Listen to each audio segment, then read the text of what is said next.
même si c'était émotionnel.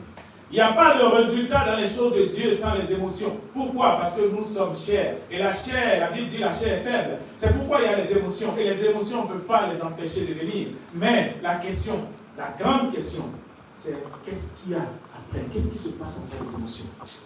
Et c'est pour ça que hier, l'Esprit a amené les émotions, mais l'Esprit a amené aussi des résultats spirituels. L'Esprit a pris le dessus sur la chair, sur l'émotion hier, pour entamer, pour susciter, pour commencer quelque chose dans la vie de quelqu'un. Quelqu'un nous donne un amen pour ça. Et je suis certain que hier, toutes les dames qui étaient là, il y avait des messieurs aussi qui sont des services. Et les messieurs, vous avez profité de ce que les dames de recevoir. Dites amen ici. Hein? Ceux qui étaient, les hommes qui étaient là ont servi, mais ils avaient les oreilles ici chez les femmes et ils ont reçu aussi. Amen. Et donc Dieu a fait beaucoup de choses hier et c'est pourquoi nous voulons lui rendre toute la gloire de toute la gloire qu'il mérite. Et ce matin, bien aimé, Dieu veut nous parler aujourd'hui de manière très courte. Hein? Ce sera peut-être pas une prédication, ça va être une exhortation. Mais il y a beaucoup de choses que nous oublions ou nous ignorons parfois. Vous savez, on entend beaucoup de choses aujourd'hui, parce que là on a dit, il faut prier, il faut rester dans la présence de Dieu, il faut faire. Mais parfois, il y a des erreurs que nous faisons. Il y a de grands mensonges du diable que nous prenons comme standard, comme normal. Et aujourd'hui, le titre de mon message, tout à l'heure en venant, j'ai dû changer le titre, ou je suis en train de changer le titre. Vous savez, le titre que je viens de recevoir quand je venais ici, je vais le dire, mais je ne sais pas si c'est ça qu'on va garder. Mais sachez tout simplement que Dieu n'est pas à ton image. Tu as compris? Dieu n'est pas à ton image. Il nous a créés à quoi? À son image. À son image. Dieu a dit, lui, je vous ai créé à mon image. Mais beaucoup de choses dans ta vie et dans ma vie montrent que toi, tu veux que Dieu soit à ton image.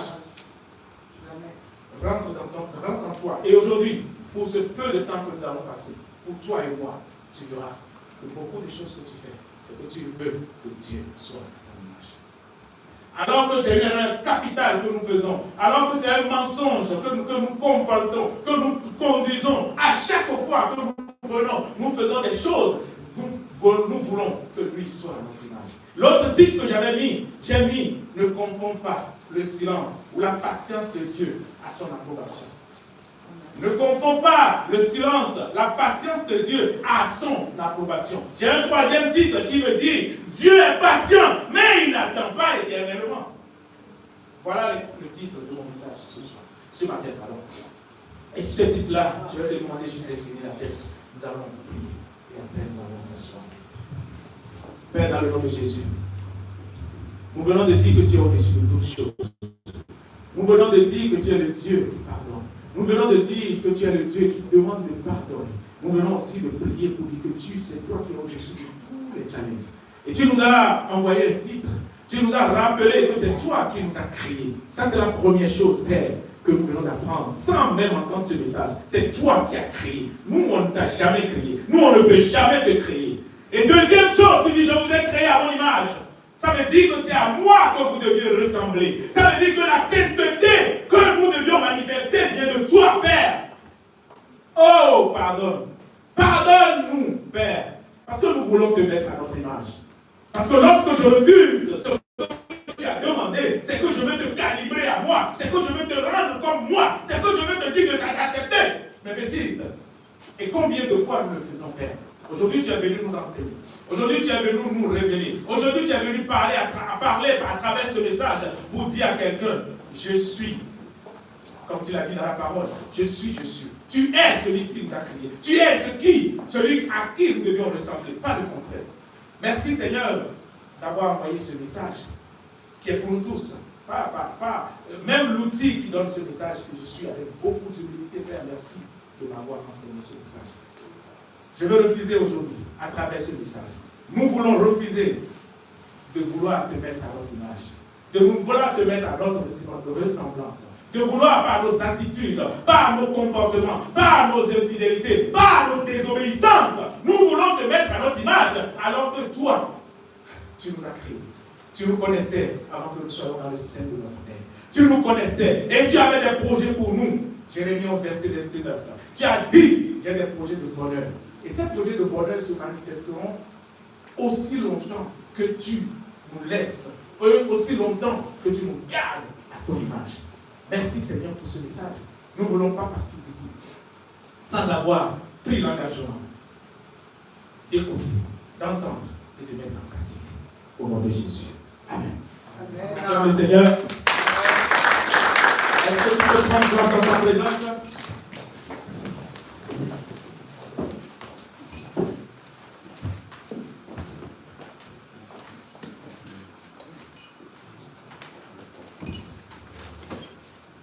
Notre verset principal ce matin sera Exode 34, versets 6 à 7. Et ce verset-là, les médias, peut-être que on va essayer, si c'est possible. Est-ce qu'il y a une façon aujourd'hui de switcher d'écran à écran, de garder quelque chose sur cet écran? On va supplier le Père. Hein, ça doit exister pour qu'il nous accorde la grâce de trouver, et puis aussi d'acheter quelque chose pour pouvoir mettre par exemple le verset principal là pendant longtemps et les autres choses peuvent défiler sur le routier. Je sais que c'est possible, mais je sais qu'on n'a pas encore les moyens. Donc peut-être que c'est quelqu'un qui veut semer, qui va venir voir les médias pour dire, dites-moi, vous avez besoin de quoi pour que ça soit possible? Amen. Amen. Donc ce matin, ce sera le verset principal, je vais le lire rapidement et nous allons commencer. Et l'Éternel passa devant lui et s'écria, l'Éternel, l'Éternel, Dieu miséricordieux et compatissant, lent à la colère, riche en bonté et en fidélité. La suite.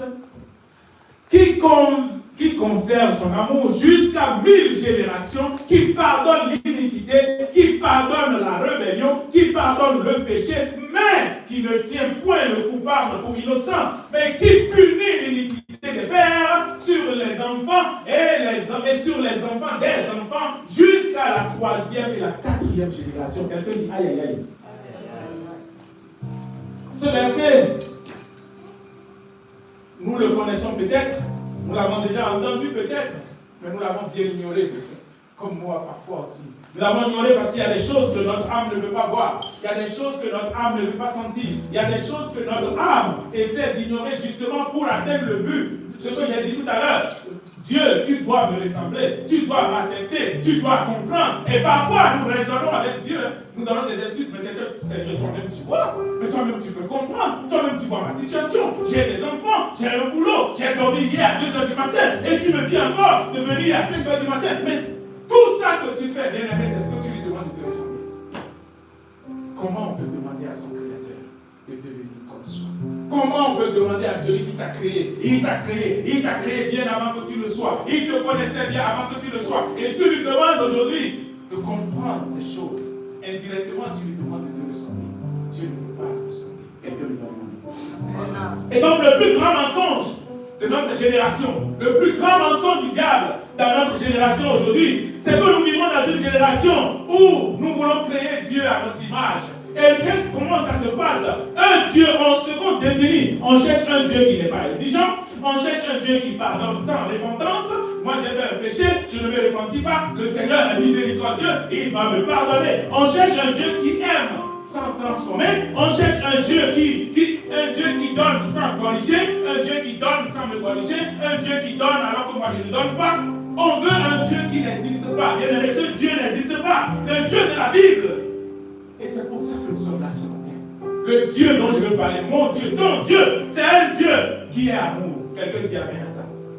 Parce que c'est la vérité. C'est un Dieu qui est miséricordieux. Dis amen à ça aussi. Parce que c'est la vérité. C'est un Dieu de grâce. Dis amen à ça aussi. Parce que c'est la vérité. Mais Dieu, le Dieu de la Bible, on a dit qu'il est miséricordieux aussi. Mais le Dieu de la Bible est aussi un Dieu qu'on a appelé, que la Bible a appelé également le feu dévorant. Ah, là, on ne sourit plus. Est-ce que Dieu peut être un feu dévorant? Lève la main si tu crois ça. On a dit il est amour, il est grâce, il est miséricordieux, il est tout. Mais je t'annonce que Dieu, le même Dieu, la Bible le définit comme un Dieu, un feu dévorant, un feu dévorant. C'est pas moi qui l'ai dit, nous allons dans Matthieu 12, verset 9. C'est la Bible. Nous nous basons toujours sur la parole de Dieu. Matthieu 12, verset 9. Matthieu 12, verset 9. Regardez. Ou comment quelqu'un peut-il entrer dans la maison de l'homme fort et piller ses biens sans avoir auparavant lié cet homme? Alors seulement, il pillera la maison. Il pillera la maison, regarde. C'est pourquoi je vous dis, tout péché et tout blasphème sera pardonné aux hommes, mais le blasphème comme l'esprit ne sera point pardonné. Le même Dieu qui pardonne, le même Dieu qui comprend, le même Dieu qui est allé à la croix, le même Dieu qui connaît ton péché, le même Dieu qui a donné son cœur à un assassin, le même Dieu ne pardonne pas les blasphèmes comme ça. Et il est dit dans Hébreux 12, verset 9. Dans Hébreux 12, verset 9, et vous allez voir ce que je viens de dire. Hébreux 12, verset 9. Hébreux 12. Car notre Dieu est aussi un feu dévorant. Aïe! Il peut être un feu dévorant. Le Dieu dont je te parle, le Dieu qui comprend tout, le Dieu qui aime, le Dieu qui nous a aimés, le Dieu qui est allé, qui s'est rabaissé à notre niveau pour aller à la croix, le Dieu qui a pris ta place, le Dieu qui a accepté de devenir homme comme toi, pour qu'on puisse le flageller, pour qu'on puisse l'humilier, pour qu'on puisse le frapper. Ce Dieu est appelé un Dieu, un feu dévorant. Donc le même Jésus qui a accueilli les enfants, le même Jésus a fabriqué lui-même un fouet pour faire quoi? Pour purifier le temple. Vous connaissez l'histoire de Jésus dans le temple?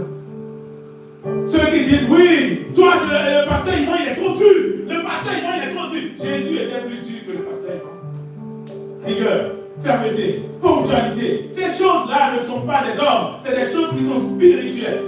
C'est spirituellement divines. Parce que Jésus lui-même, lui qui aimait tout le monde, lui, il a fabriqué un fouet pour aller mettre de l'ordre dans le temple. Et qu'est-ce qu'il disait?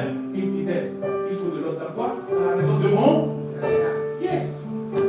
Bien aimé, la question pour toi. Combien de fois tu as mis l'ordre dans la maison de ton Père? Combien de fois tu as considéré l'église comme la maison de ton Père, où il n'y aura pas de désordre, il n'y aura pas de gens qui viennent quand ils veulent, il n'y aura pas de chaises vides, il n'y aura pas.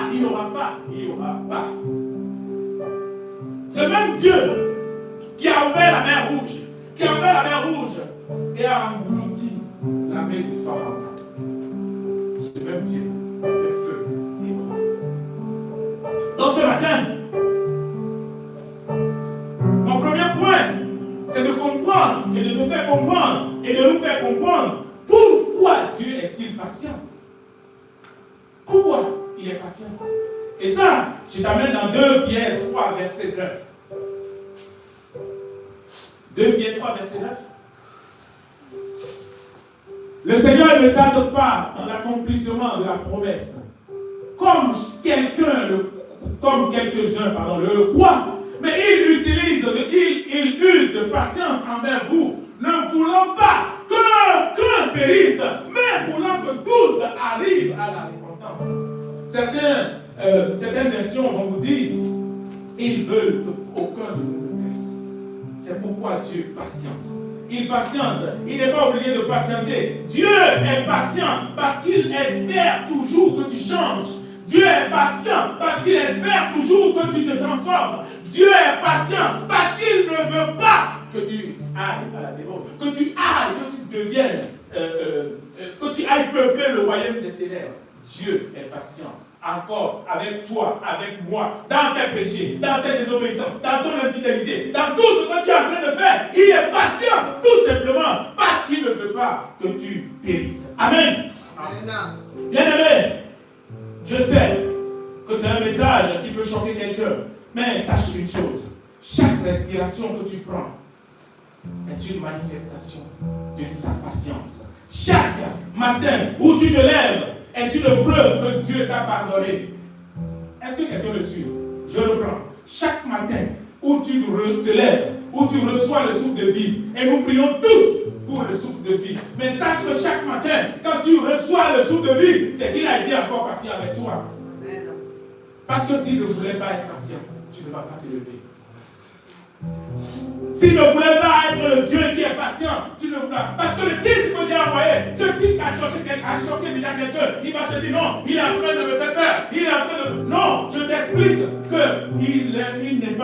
qu'il est patient pour un but. Avant d'être un feu dévorant, il est patient avec toi. Et si tu connais aujourd'hui, tu regardes ta vie, tu regardes dans le rétroviseur de ta vie, tu verras. Et parce que quand tu sortiras de ce message, tu verras toi-même combien de fois il a été patient avec toi. Moi, je l'ai fait quand j'ai préparé ce message. Et j'ai vu combien de fois il a été patient avec moi. Tous les matins, quand tu es de l'air et que tu respires, dis merci parce qu'il a été patient avec toi. Amen. Amen. Deuxième chose. Vous savez, dans les choses de Dieu, surtout et malheureusement dans les choses de Dieu, nous abusons tous. Abus. On abuse de la gentillesse de Dieu. On abuse de la patience de Dieu. Quel danger! Quel danger pour nous! Parce que le danger pour toi d'abuser de la patience de Dieu, je vais te montrer tout à l'heure. Et je t'amène dans Romains 2, verset 4. Romains 2, verset 4. Romains 2, verset 4. Méprises-tu les richesses de sa bonté, de sa patience et de sa longanimité? Le français, aïe. Ne reconnaissant pas que la bonté de Dieu te pousse à la repentance. La bonté de Dieu te pousse. Ce n'est parce que Dieu est bon, justement, que toi tu dois. Mais qu'est-ce que nous faisons? Lorsqu'il est bon, on abuse. Parce qu'on dit qu'il est bon, Dieu fera grâce. Tout est grâce. Tout est grâce. Tout concourt au bien de ceux qui aiment Dieu. Nous tous nous disons ça, même moi-même. Mais c'est l'abus qui est caché derrière. C'est l'esprit d'abus qui est caché dans cette parole que nous lançons n'importe comment et nous nous comportons autrement. Bien-aimé, ce verset te dit ceci. As-tu commencé par prendre patience? As-tu commencé à prendre la patience de Dieu pour une faiblesse? Je te pose la question, je me la pose. As-tu commencé par prendre la patience de Dieu comme une faiblesse? Puisque nous l'abusons inconsciemment, indirectement, parfois même, en groupe, nous abusons. Est-ce que nous avions, et ou quand est-ce que tu as commencé par prendre la patience de Dieu comme un abus? Beaucoup pensent que quand Dieu n'a rien dit, quand Dieu n'a rien fait, il est d'accord. Et parce qu'il n'a pas parlé, parce qu'il n'a rien dit, cela ne veut pas dire qu'il a dit oui. Il n'a pas dit qu'il est d'accord. Bien aimé, la réponse est non. Dieu n'a pas dit oui. Ce n'est pas parce qu'il n'a pas parlé qu'il a dit oui. Le silence de Dieu n'est pas une approbation. C'est pourquoi mon titre, je te disais aujourd'hui, ne prends pas la patience de Dieu comme une approbation. Ce n'est pas parce qu'il est tranquille, ce n'est pas parce qu'il n'a pas encore parlé que tu penses qu'il est d'accord avec la vie de débauche que tu mets. Je ne parle pas de toi, je parle de ton voisin qui n'est pas là. Je parle peut-être de moi-même. Mais quand je dis débauche, ce n'est pas forcément ce que tu penses. Débauche pour moi, c'est lorsque tu désobéis. Amen. Ah oui. Et donc, tous ces péchés qu'on appelle les péchés mignons, que nous tous nous faisons, y compris moi-même, tout ça, Dieu il est saint. Dieu il n'y a pas de petits péchés chez Dieu. Il y a des péchés tout simplement. Et donc, fais attention. Faisons très très attention. Sur cette partie, bien aimé, je te supplie. Parce que je vais te poser des questions, je vais me poser des questions. Combien de personnes ici sont encore dans le compromis? Combien de personnes ici sont encore dans l'impudicité? Combien de personnes ici sont des maisons où l'amertume ou les amertumes ont trouvé on dit loge? Oui, domicile, tranquille. Mais le problème, c'est que tu les laisses tous habiter chez toi. Toi, le propriétaire de tous les dossiers d'amertume. Mais ils ne sont pas là pour te faire du bien. L'amertume n'est jamais là à l'intérieur de toi pour te faire du bien. Le rejet que tu gardes n'est pas là pour te faire du bien. Le manque de pardon n'est pas dans ta maison pour te faire du bien. C'est pourquoi hier, on est venu pour voir ensemble la puissance du pardon. Et lorsque tu viens à des réunions comme ça et qu'on commence en te disant, est-ce que tu sais même ce que c'est que le pardon selon Dieu? Ça commence par là. Est-ce que tu as pris le temps toi-même de te poser cette question? Tu as suivi ces trucs, tu as suivi l'atelier peut-être, mais quand tu es rentré à la maison, est-ce que tu as pris le temps de te poser ces questions? Est-ce que tu as pris le temps de prendre une décision? C'est tellement important. Combien encore ici sont dans la rébellion. Vous n'imaginez pas. On peut enseigner la rébellion pendant 3, 4 heures de temps. Nous sommes tous, y compris moi, des rebelles.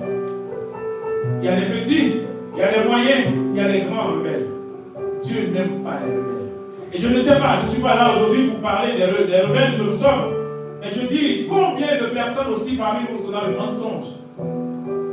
Dans le royaume, il n'y a pas de petits mensonges. Mais nous mentons tous. Nous mentons à Dieu. Nous pensons que nous trompons l'homme. Nous pensons que nous trompons nos parents. Nous pensons que nous mentons à nos amis, à nos parents, à n'importe qui. Mais on ne peut pas tromper Dieu. Si tu le prends comme le Dieu créateur, le Dieu l'alpha et l'oméga, celui qui est au-dessus de toutes choses, celui qui voit toutes choses, celui qui est capable de regarder dans le profondeur de ton cœur. C'est-à-dire que là où toi-même tu ne peux pas aller dans ton cœur, lui il n'a pas besoin de faire des efforts pour aller dans ton cœur. Et il t'appelle ce matin à tout simplement, surtout, ne pas culpabiliser. Ce que je dis, ce n'est pas pour dire Dieu a dit tu es mauvais. Dieu a dit, Dieu n'est pas dans la culpabilité. Dans cette église, on ne culpabilise personne. On peut avoir des langages qui semblent à la culpabilité peut-être, comme toute personne. Et pour cela, nous demandons pardon, mais nous ne culpabilisons pas. Mais on a l'obligation de te réveiller, de réveiller ta conscience, de réveiller ton esprit, de réveiller ton âme pour te dire, laisse ça. Laisse ça, laisse ça, laisse ça, abandonne ça. Abandonne ça. Abandonne ça. Quelqu'un dit abandonne ça. Abandonne ça. Dis à moi, abandonne ça. Abandonne ça. Et c'est facile d'abandonner quand on ne se sent pas coupable. Et c'est pourquoi je suis venu ce matin enseigner à quelqu'un. Quand tu n'acceptes pas la culpabilité, c'est toujours facile pour toi d'abandonner. Mais lorsque tout de suite, tu rentres dans le défensif, tu rentres dans parce qu'on me culpabilise, parce qu'on me dit que je suis mauvais, alors bien aimé, tu ne pardonneras jamais, tu n'abandonneras jamais, tu ne te repentiras jamais. Sortons de cette dynamique-là où tu es toujours sur la défensive. Dès qu'on parle, tu te dis tout de suite, je suis mauvais. On me culpabilise.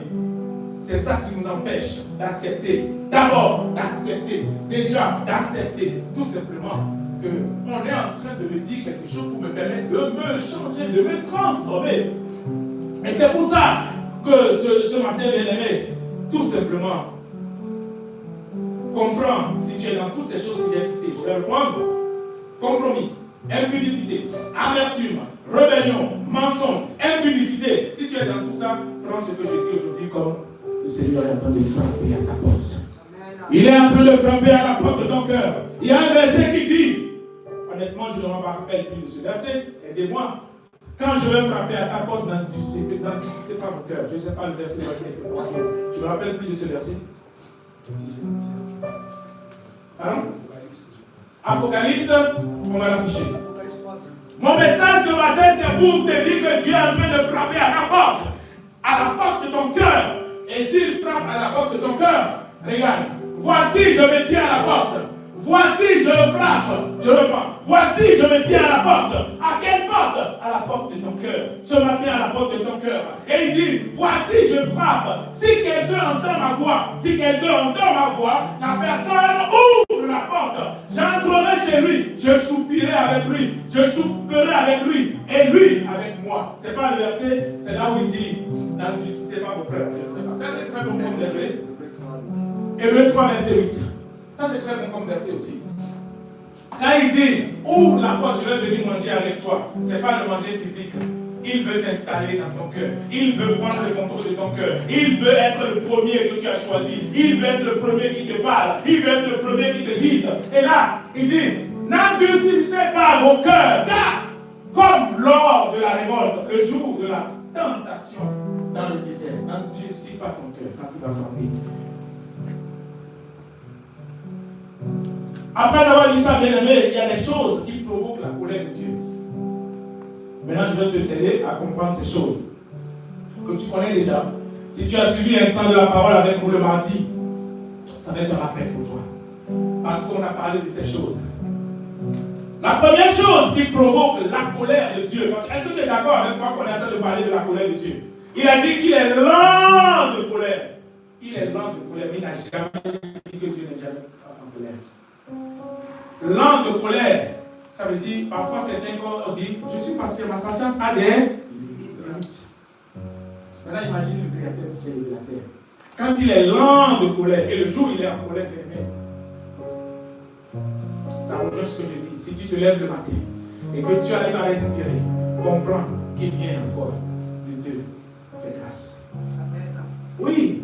Et donc, l'une des choses, je ne sais pas pourquoi je l'ai mis en premier, c'est l'orgueil. C'est l'orgueil. Jacques 4, verset 6. C'est pas moi. Et c'est ça qu'on a développé le mardi passé, sous l'impulsion du bishop, sous l'impulsion de l'homme de Dieu. C'est lui qui a commencé et moi je suis rentré dedans. On a parlé de l'humilité et de l'orgueil. Regardez. Jacques 4. Il accorde au contraire une grâce plus excellente. C'est pourquoi l'Écriture dit que Dieu fait quoi? Dieu résiste aux orgueilleux. Dieu. C'est-à-dire, en fait, moi, je n'ai pas compris. Je me suis dit, moi, avec tonton Akeso, par exemple, il veut quelque chose, je résiste. Et je suis un humain. Avec ma fille Laurel, tu es fatigué?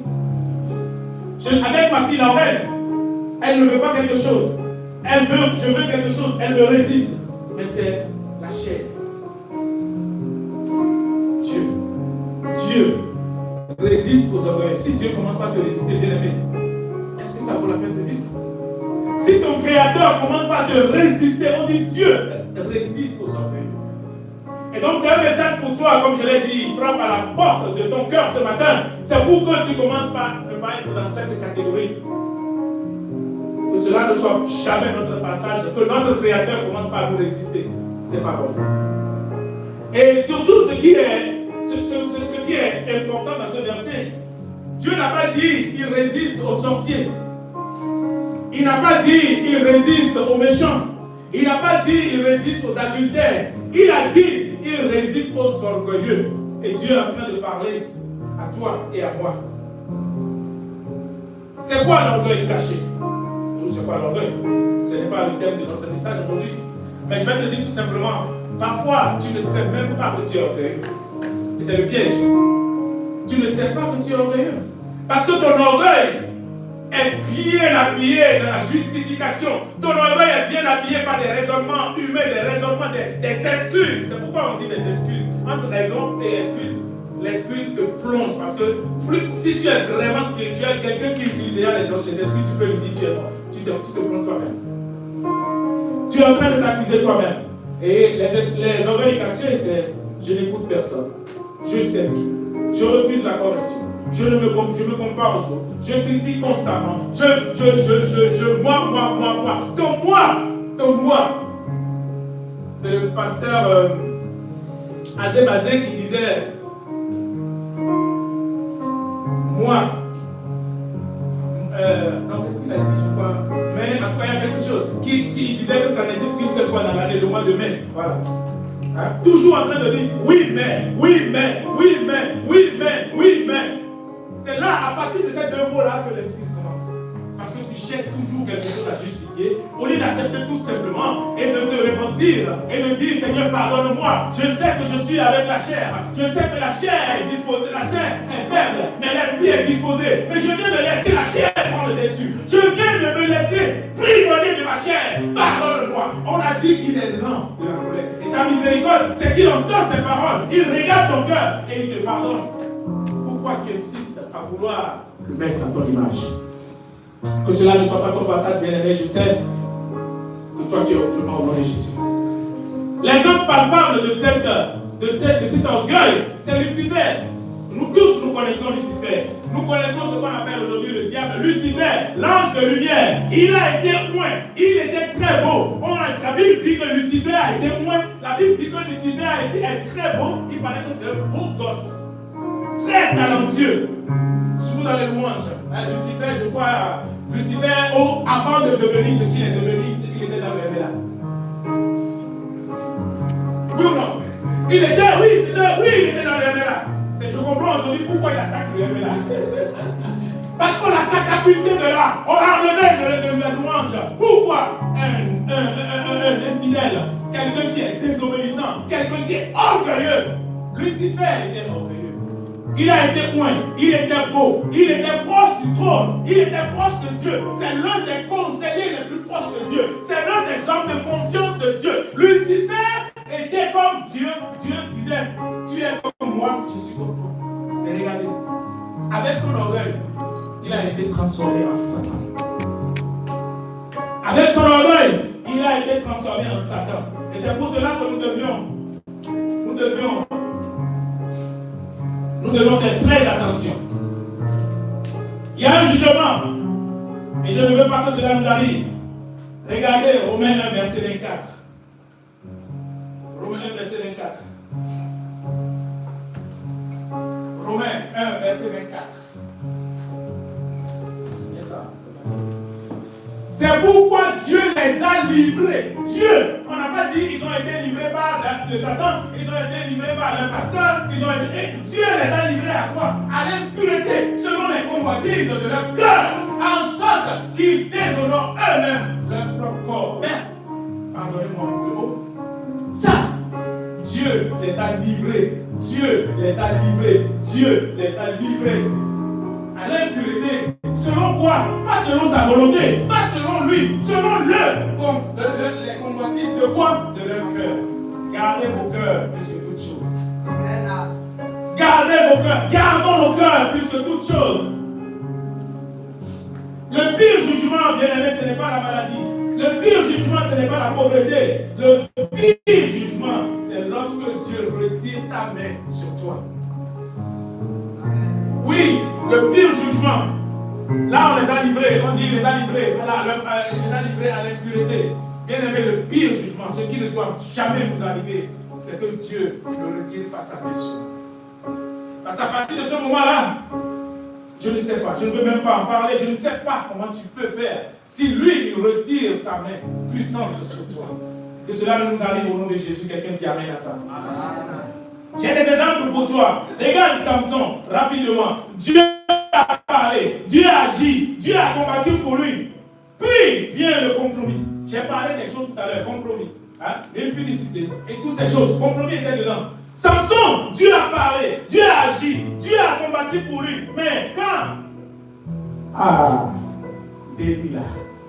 Delilah vient en jeu. Quand Delilah vient en jeu, les habitudes du péché. Puis, on va aller dans Juge 16, verset 20 rapidement. Juge 16, verset 20. Regarde. Elle dit alors, les Philistins sont sur toi, Samson. Et il se réveilla de son sommeil. Sommeil. En quoi sommeilles-tu? En quoi sommeilles-tu? Jusqu'à ce que le Saint-Esprit vienne te réveiller de ton sommeil. Il dit, je m'en tirerai comme les autres fois. Je me dégagerai comme les autres fois. Dieu a parlé, Dieu a combattu pour lui, Dieu a tout fait pour lui. Et il pensait que Dieu n'est pas lent de colère. Dieu est patient. La patience de Dieu, ce n'est pas son approbation. Tu ne peux pas prendre la patience de Dieu comme un standard pour toi. Et toi, c'est toujours toi. C'est toujours toi. Avec toi, il doit avoir la patience. Et tu lui dis, le Seigneur, normal, mais tu es miséricordieux. Tu es à la croix. Mais je ne comprends pas pourquoi aujourd'hui tu vas me lâcher. Moi, j'ai le droit de pécher tout le temps. Moi, j'ai le droit de calomnier tout le temps. Moi, j'ai le droit d'être l'impudicité tout le temps. Le péché, là, quand même, tu connais la chair. Voilà ce que nous faisons. Mais qu'est-ce qui se passe avec Samson? Qu'est-ce qui se passe? Il ne savait pas que l'Éternel s'était retiré de lui. Et Samson ne savait pas que lorsqu'il sommeillait, lorsqu'il dormait, lorsqu'il était dans l'impudicité, lorsqu'il n'écoutait plus Dieu, Dieu a combattu, Dieu a parlé, Dieu a combattu pour lui. Il n'a pas su que Dieu avait déjà enlevé sa main. Et quand Dieu finit par enlever la main sur toi, quand Dieu finit par enlever la main sur moi, bien aimé, ça, vous allez voir ce qui s'est passé avec lui. L'histoire, on connaît Samson. Beaucoup de croyants ne réalisent pas qu'ils fonctionnent encore dans les souvenirs d'une ancienne onction. Ça veut dire tout simplement que Dieu a déjà retiré sa main de lui et tu n'as pas compris. Et tu continues. Tu continues par avoir des excuses. Tu continues. Oui, moi. On te dit de pardonner, tu ne peux pas pardonner. Laisse le péché, je vais laisser demain. Je vais m'arrêter demain. Oui, viens prier, je vais prier demain. Oui, je vais prier. Mais ça, c'est des excuses qui peuvent entraîner la main de Dieu à quitter tranquillement. Parce qu'il est lent. Il est lent, mais il n'est pas éternellement là. Amen. Ah, les Amen ne sont plus. Amen. C'est un message qui n'est pas facile, mais je vous assure, il faut l'écouter. Il faut l'écouter pour comprendre que ce que le Seigneur veut de toi et de moi, il faut comprendre qu'on doit entendre ces messages. Mais quand tu vas l'entendre, il ne faut pas dire Amen seulement. Il faut prendre une décision. Et moi j'aime dire prendre la décision. La décision, il y a une décision qui est capitale et les autres décisions qui vont suivre. Mais tout le temps, même si tu laisses la une décision et que tu prends une des autres décisions, tu vas revenir encore. Pourquoi? Parce que la décision est importante pour pouvoir la faire vivre. La décision est l'engrais. La décision est la nourriture des autres décisions. Si tu vas prendre les autres décisions, tu vas les faire une, deux, trois fois et tu vas reprendre les mêmes bêtises. Mais quand tu prends la décision c'est dire, je suis sanctifié.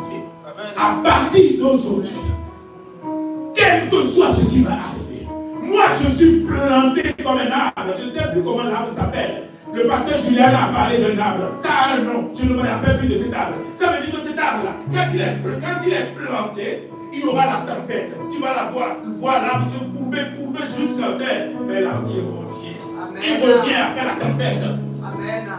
C'est ça la décision. Parce que si tu ne prends pas ça, toutes les autres décisions, tu les prendras. Tu vas prier, Dieu va exaucer peut-être. Mais tant que tu n'as pas pris la décision de ne plus jamais retourner dans la barque, comme Pierre, de ne plus jamais retourner dans la zone de confort, là où on se sent à l'aise dans le péché, là où on se sent à l'aise dans le rejet, là où on se sent à l'aise dans la calomnie, là où on se sent à l'aise dans les excuses. Si tu ne prends pas cette décision, les autres décisions, c'est de rien. Je te supplie, prends la décision. À partir d'aujourd'hui, décide tout simplement de dire, je suis à l'image de Dieu. Lui, il ne sera jamais à ton image. Tu peux faire tout ce que tu veux. Dieu ne sera pas à ton image. Il t'a créé à son image et tu peux devenir comme lui. Il a dit, tel je suis, tel vous êtes. Je vous ai créé à mon image. Et Jésus a prouvé que quand on est à son image, puisque à partir de 30, depuis jusqu'à 30 ans, le gars, il était comme toi et moi. Il n'a jamais fait quelque chose. Il n'a jamais fait de miracle. Mais tout à coup, à partir de qu'est-ce qui s'est passé que le Jésus d'hier n'était plus? C'est parce qu'il a reçu quelque chose que toi tu as reçu, que j'ai reçu. Mais comment se fait-il que ta vie ne change pas? Comment se fait-il que nous n'arrivions pas à manifester cette gloire de Dieu? Il m'a dit que Christ en moi c'est l'espérance de la gloire. Mais où est la gloire? Où est cette gloire pour glorifier Dieu? Ce n'est plus la faute de Dieu, ce n'est plus... Dieu a tout fait, il a tout accompli à la croix. Et tu comprends qu'aujourd'hui, on doit manifester la gloire de Dieu. Quelqu'un me donne amen. Et donc, mon cinquième point, la croix est la preuve qui prend le péché au sérieux. La croix que tu connais, le Golgotha, c'est la preuve que Dieu prend le péché très au sérieux. Toi qui définis tes péchés. Nous avons tous, souvent, nous avons tous envie de classifier les péchés. C'est-à-dire que, moi je parle de moi, je me connaissais. Je prends du temps, je n'ai pas le temps pour prier, ça c'est avant. Je n'ai pas le temps pour prier, je n'ai pas le temps pour lire la parole, je n'ai pas le temps de servir Dieu, je ne savais pas Dieu du tout, mais je prends le temps pour catégoriser mes péchés. Ça peut arriver. Ça, Dieu va faire grâce. Tout ose concourt au bien de ceux qui aiment Dieu. Et tu déplaces les versets, tu les déformes pour justifier tes péchés. Nous avons tous fait ça. Et aujourd'hui, on a compris que ça ne sert absolument à rien. Sinon, c'est te détruire toi-même pour que tu ne manifestes pas cette gloire-là. Regarde la croix. La croix, si Dieu simplement ignorait le péché bien-aimé, pourquoi Jésus serait mort? Si nous, aujourd'hui, nous pensons que Dieu peut ignorer le péché, moi je peux pécher, et lui va venir pour pardonner. Et quand il pardonne, je commence à pécher, et je lui dis encore pour pardonner, je commence par pécher. Quand tu as fini le péché de ce côté, tu vas de ce côté, tu finis le péché. Et lorsqu'il y a plus de péché là-bas, tu vas devant, et puis derrière encore. Et Dieu lui va venir chaque fois pour pardonner. Bien-aimé, ce n'est pas possible. Il n'aime pas le péché. Il ne tolère pas le péché. Et c'est pourquoi Jésus est allé à la croix. C'est pourquoi il a décédé. C'est pourquoi il y a eu les fouets qu'il a fabriqués lui-même pour aller mettre de l'ordre dans le temple. Parce qu'il n'aime pas le péché. Vous connaissez tous la couronne d'épines. Jésus a reçu une couronne d'épines. Pourquoi? Selon toi, pourquoi est-ce qu'il a reçu la couronne d'épines? Pourquoi? Pourquoi? La réponse, c'est qu'il prend, Dieu prend très au sérieux nos péchés. Ésaïe 53, verset 5. Ésaïe 53, verset 5.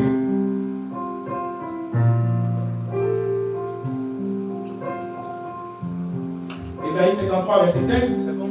Le châtiment. Mais il était blessé. Pourquoi? Pour nos péchés.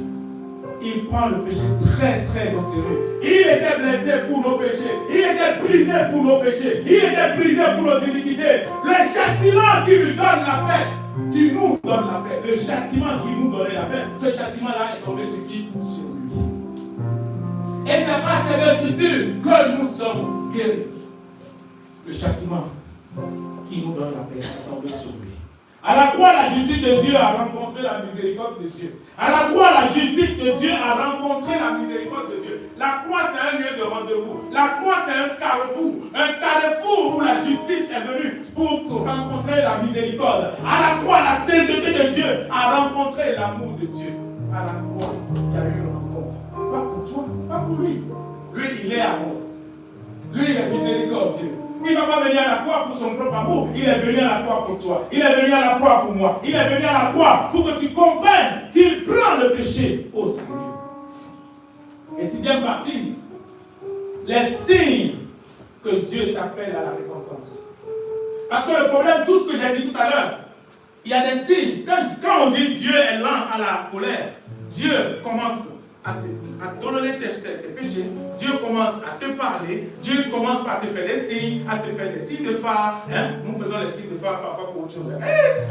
Mais Dieu te fait des signes de phare, Dieu te fait des alertes, Dieu t'envoie des alertes, Dieu te dit, et là, tu rentres dans l'orgueil en pensant que lui, il ne voit pas. Ah, Dieu là, non, je vais le dribbler. Comme tu dribbles ton père, comme tu dribbles ta mère, comme tu dribbles tes amis, comme tu dribbles ton mari, comme tu dribbles ta femme. Je te dis, tu peux dribbler toutes ces choses-là, mais tu ne peux pas dribbler Dieu. Non, on ne dribble pas Dieu. Et c'est pour cela que les signes, quelques signes, je vais t'en donner 5 rapidement, qui t'interpellent que Dieu t'appelle à la repentance. Premier signe, tu n'es plus sensible au péché. Le péché devient standard pour toi. C'est-à-dire que tu pêches et tu es normal. Tu pêches et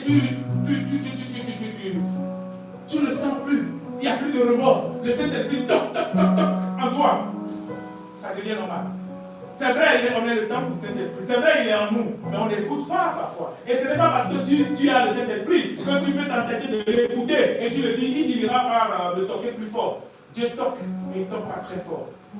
Il t'aide parce qu'il ne va pas détruire ton cœur. Il toque avec amour. Il t'interpelle avec amour. Maintenant, écoute-moi. Écoute. Arrête.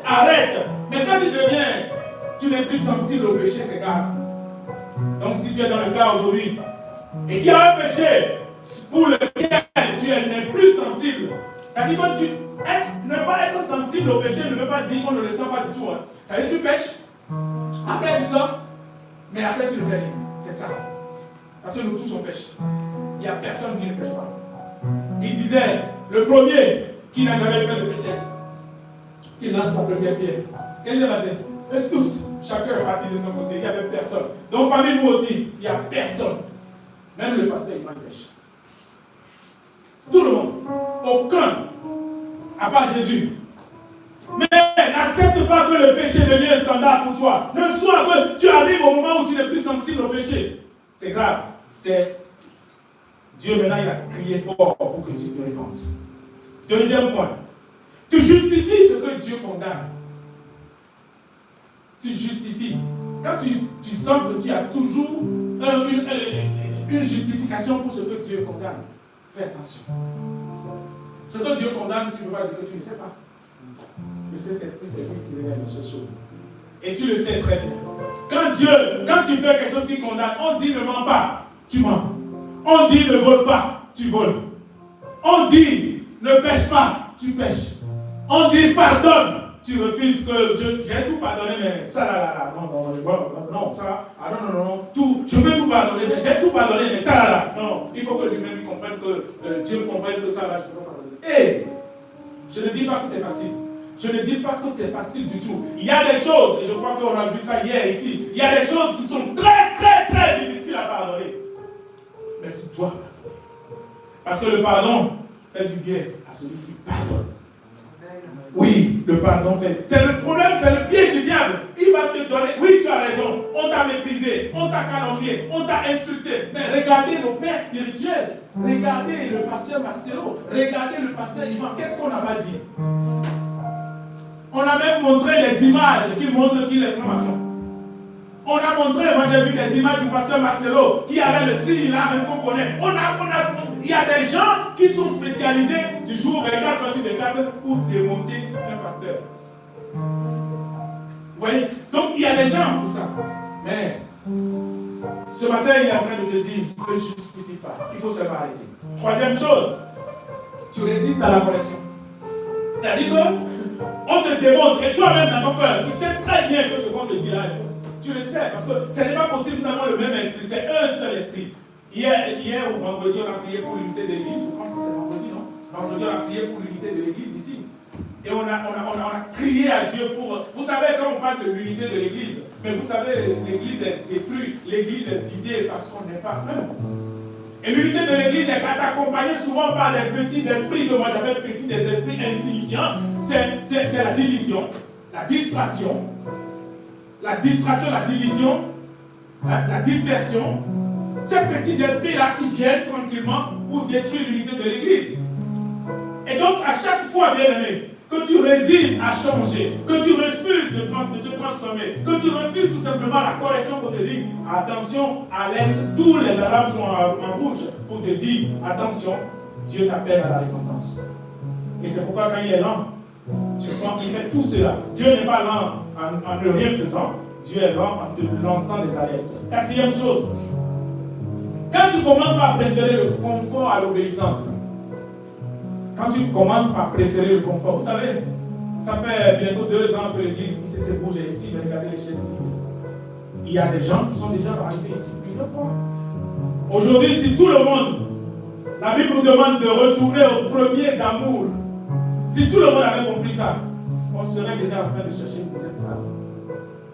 Mais le diable a réussi.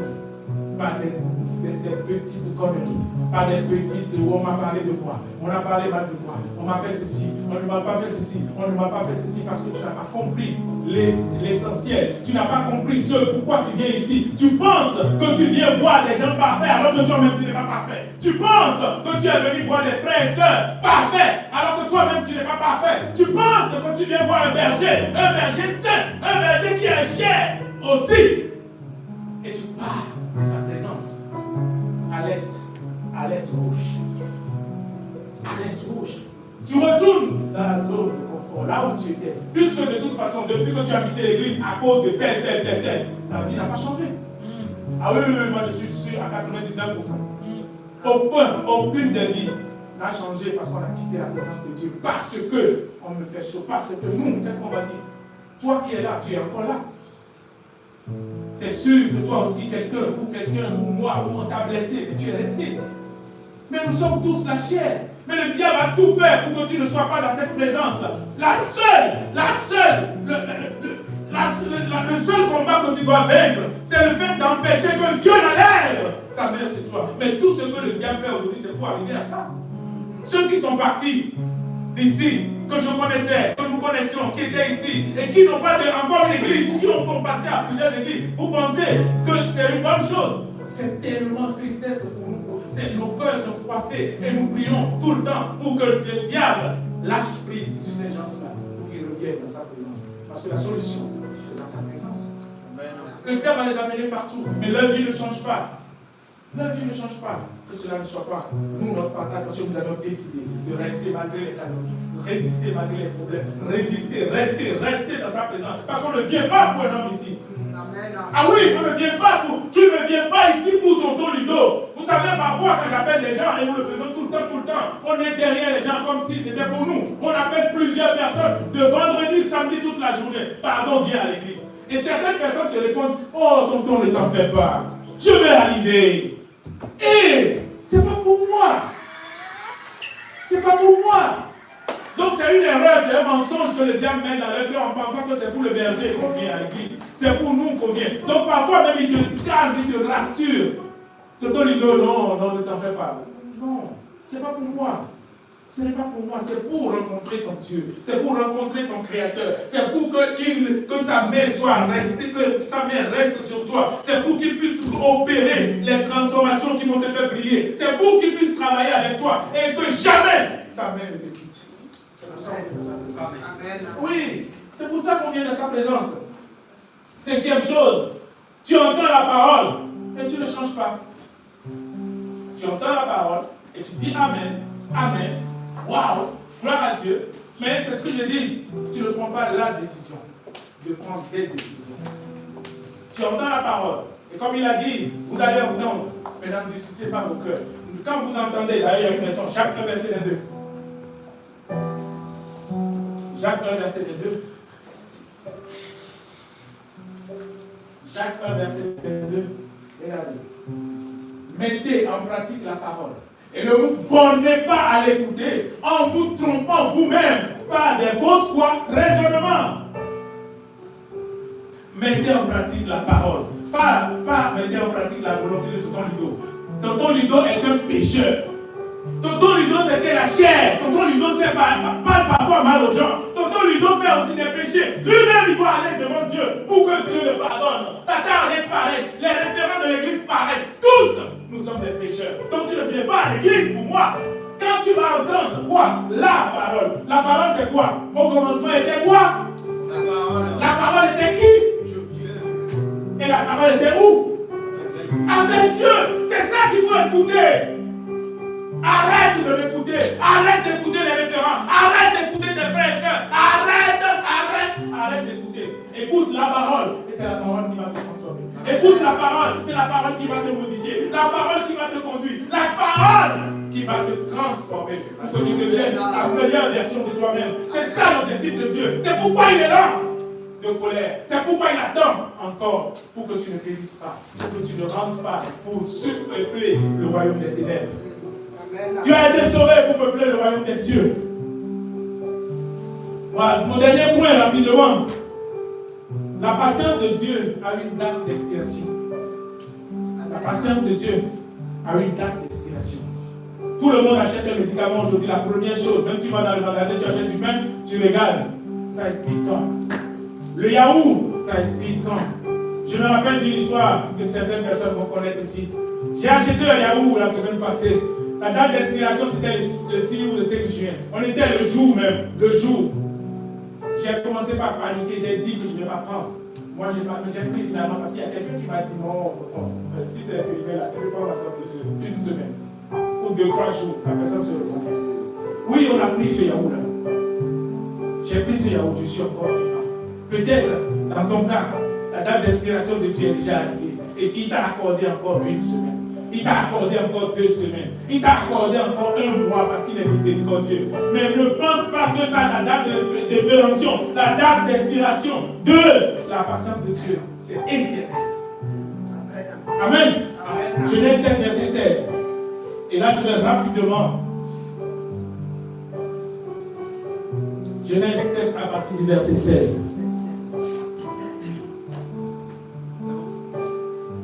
Il en entra mâle et femelle de toute chair, comme Dieu l'avait ordonné à Noé. Puis l'Éternel ferma la porte sur lui. L'histoire de Noé, nous la connaissons tous. Et je vais rapidement. Le temps ne nous le permet pas, mais c'est un exemple assez. L'histoire de Noé, et je finis avec ça. Le verset là. Pendant 120 ans, Noé a conçu l'arche. Il a annoncé le jugement à venir. Pendant 120 ans, Noé a laissé les portes ouvertes. Pendant 120 ans, les hommes ont eu l'occasion de rentrer. Pendant 120 ans, ils ont vu, ils peuvent rentrer. Ils ont entendu le message. Vu l'arche grandir, ils ont vu, ils consultaient l'arche grandissait. Tout le monde voyait. Ils ont reçu les avertissements, mais ils ont refusé de changer. Comme toi et moi parfois. Et puis l'Éternel décide de fermer la porte. C'est quand l'Éternel a décidé de fermer la porte. Ce n'est pas Noé qui a fermé. Ce n'est pas Tonton Ludo qui a fermé. Ce n'est pas Pasteur Yvan qui a fermé. L'Éternel a décidé de fermer la porte. L'Éternel a décidé de fermer la porte. C'est Dieu lui-même qui ferme la porte. Ça veut dire qu'il est lent de colère, mais il peut fermer la porte. Il est lent de colère, mais sa date d'expiration de sa patience arrive. Et ça arrive sûrement. Aujourd'hui encore, la porte est ouverte, bien aimé. Aujourd'hui, ta porte, ou ma porte est encore ouverte. Jean 10, verset 9 te dira, je suis la porte. Si quelqu'un entre par moi, il sera sauvé. Je suis la porte. Jésus dit, je suis la porte. Et la porte est ouverte encore. Elle est ouverte aujourd'hui et ne sera pas ouverte éternellement. Donc ne comprends pas la patience de Dieu comme une approbation ou comme une patience éternelle. Rapidement, vous savez, dans ce passage, le jugement n'est pas arrivé quand la pluie a commencé. Dans ce passage, Dieu est patient, mais pas infiniment. Je continue parce que je ne rentre pas dans les détails de l'histoire de l'âge de Noé, mais vous connaissez cette histoire. Donc, beaucoup pensent ceci, je changerai plus tard. Non, je vais changer. Pourtant, Ludo, j'ai compris le message. Vraiment, Dieu fait grâce. Je suis en train. Le Seigneur est en train de m'amener quelque part. Oui, mais il ne va pas t'amener tout le temps. Il ne va pas attendre tout le temps. Je me repentirai plus tard. Je servirai Dieu plus tard. Je donnerai ma dîme plus tard. Je devrai toujours les mêmes. On connaît cette chanson. J'abandonnerai ce péché plus tard. Ça, c'est pas peut-être à moi, mais à toi-même. Parce que tu ne vas pas venir me parler du péché que tu fais tous les jours. Mais tu te parles à toi-même. Et tu oublies qu'à l'intérieur de toi, il y a quelqu'un qui n'est pas toi. À l'intérieur de toi, il y a le Saint-Esprit. Et le Saint-Esprit n'a pas besoin des oreilles comme ton Ludo pour entendre. Il est en toi. Et quand tu dis, je vais arrêter ce péché plus tard, je vais arrêter la calomnie plus tard, je vais arrêter, il entend. Et personne ne sait où se trouve ton plus tard. C'est où? Ma question à toi et à moi aujourd'hui, c'est où ton plus tard? C'est quand ton plus tard? Quand la date d'expiration de la patience de Dieu va arriver, quand Jésus va arriver, bien aimé, ce sera trop tard. Ça sera trop tard pour moi et pour moi. Je veux savoir où est ton plus tard. Plus tard, plus tard, plus tard, plus tard. Ton plus tard, il faut que ça soit aujourd'hui. Ton plus tard, il faut que ça finisse aujourd'hui. Dieu est miséricordieux, compatissant, riche en bonté, lent à la colère. C'est ce qu'on a entendu. Genèse 7, verset 9, vient nous montrer que Dieu, la patience de Dieu a un objectif. Un seul objectif.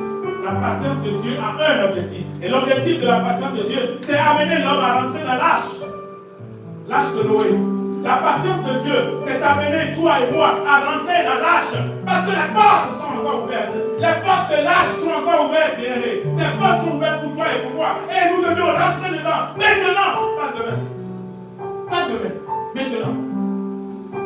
Et la patience de Dieu, ce n'est pas l'absence de jugement. La patience de Dieu, c'est le temps. Et est le temps accordé avant le jugement. Et le jugement va arriver. Que cela ne soit pas ton partage. Ici, qu'il n'y ait personne qui mérite. Personne ne mérite ce jugement. Et je prie que personne ne reçoive ce jugement. L'histoire de Noé montre que lorsque Noé conduisait l'âge, les gens se mariaient, les gens achetaient, les gens faisaient le shopping, les gens vendaient, les gens allaient prendre des objets, les gens se moquaient même de lui. Regardez dans la Bible, au moment où il conduisait, les gens se moquaient de lui. Les gens n'ont pas compris qu'il était sage, il conduisait. Et toi, tu es occupé à faire autre chose, tu n'avais pas le temps. Il pensait avoir le temps encore. C'est pourquoi il dit plus tard, plus tard, plus tard. Mais un matin, sans prévenir. Un matin sans prévenir. Un matin sans prévenir. Bien aimé, tu ne peux pas définir ce matin. Tu ne peux pas savoir ce matin. Tu ne recevras pas d'alerte. Tu peux mettre tout dans ton calendrier comme ton égo. Je mets tout et n'importe quoi. Ma secrétaire au bureau, une fois, elle me dit qu'est-ce qu'il faut dans le calendrier? Mais je mets tout. Mais je ne peux pas mettre la date. Parce qu'il n'y aura pas de rappel. Comme ici, il dit un matin, sans prévenir, Dieu a fermé la porte. Je suis discipliné contre moi-même. Je mets tout dans mon calendrier, tout. Mais je ne peux pas mettre, si je pouvais, j'allais mettre pour qu'une semaine avant, qu'on me prévienne que la porte sera fermée. Si je pouvais savoir. Parce que je te dis l'affaire pour que la porte soit fermée. Ce n'est pas forcément l'arrivée de Jésus. Ce n'est pas seulement le jour où il va te juger. C'est le jour où toi, personnellement, tu disparaîtras peut-être. Parce qu'on ne connaît pas le jour de la mort. Les gens meurent à 2 ans, les gens meurent à 3 ans. Donc le jour où tu partiras, ce sera la fin. Ce sera la fin. Et ton plus tard n'est jamais arrivé. Et ce sera trop tard. Il ne faut pas que cela arrive. Il faut pas que cela arrive. C'est pour ça que nous sommes là ce matin. Le plus grand cri de l'humanité n'a pas été lorsque les eaux sont montées. Je suis toujours dans l'histoire de l'Arche de Noé. Le plus grand cri a été lorsque ceux qui voulaient entrer ont découvert que la porte était fermée. C'est-à-dire dans ta vie, parfois les signaux font mal. C'est-à-dire que tu te retrouves en parenthèse à l'hôpital, tu te retrouves dans un accident peut-être.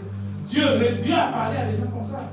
Têtu, baf, il fait un accident. Et pendant l'accident, Jésus lui parle pour lui dire, mais on connaît l'histoire de Saul. Où on va te mettre à faire et on te dit, de pas dire pourquoi me persécutes-tu? Peut-être que c'est arrivé à certains. Et Jésus t'a dit, pourquoi me persécutes-tu? Alors que ce n'était pas Jésus, c'était ton voisin. C'était ton mari, c'était ton père, c'était quelqu'un qui refuse de pardonner. Et Jésus va t'attendre et va te dire, pourquoi me persécutes-tu? Ce qui est arrivé à Saul. Je reviens sur Hébreux 3, verset 15 pour clôturer.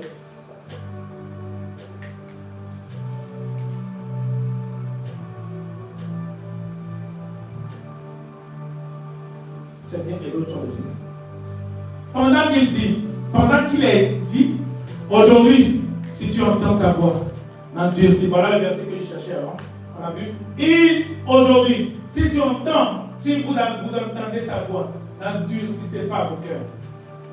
Comme lors de la récolte, on y va à la phrase suivante, qui furent en effet ceux qui se révoltaient après l'avoir entendu. Sinon, tous ceux qui étaient sortis d'Égypte sous la conduite de Moïse. Bien aimé, ce matin, j'espère, je crois, que ce message t'a touché. Et que toi et moi, nous allons prendre la décision. Ne pense pas que tu as déjà pris la décision. Je te supplie. Et je sais, pour moi-même, qu'il y a encore des décisions à prendre. Je sais que pour toi, tu dois prendre la décision ou les décisions. Pour que tu ne sois pas dans cette catégorie de personnes qui ne verront plus ni le jugement, ni le Seigneur, ni le royaume de Dieu. Au nom de Jésus. Amen. Amen. Amen. Le Seigneur nous. Est-ce que tu peux te mettre debout? Nous allons prier rapidement. Se mettre debout, c'est un signe de révérence au Seigneur. Nous allons tous nous mettre debout. Et nous allons prier. Comme je le dis très souvent, la Bible dit que c'est de l'abondance du cœur que la bouche parle. La Bible dit que c'est là qu'on va parler. Ce n'est pas la bouche de ton rideau qui parle. Parce que ce qui abonde, abonde dans ton cœur à toi. Et c'est pourquoi ta bouche doit parler. Et c'est pour ça que nous devions prier. C'est soit pour ça que nous devions rendre grâce à Dieu, afin que ce message ne soit pas un message comme les autres, que ce ne soit pas encore un autre message qui va nous faire tout simplement rentrer à la maison et rester comme nous étions. Prions au nom de Jésus. Père, dans le nom de Jésus ce matin, nous venons devant toi pour te dire merci. Merci pour ce moment. Merci pour ce moment, merci pour le message. Un message un peu dur, un message qui est venu pour nous réveiller. Nous réveiller de notre sommeil. Nous réveiller de toutes sortes de sommeil. Un message qui voyait une nouvelle saison. Parce que tu nous as... Pour cette saison, nous avons besoin d'être équipés par ces messages. Et nous te remercions, Seigneur, pour chacun de nous. Nous te remercions, Seigneur, pour ce moment. Et nous voulons, Seigneur, que tu nous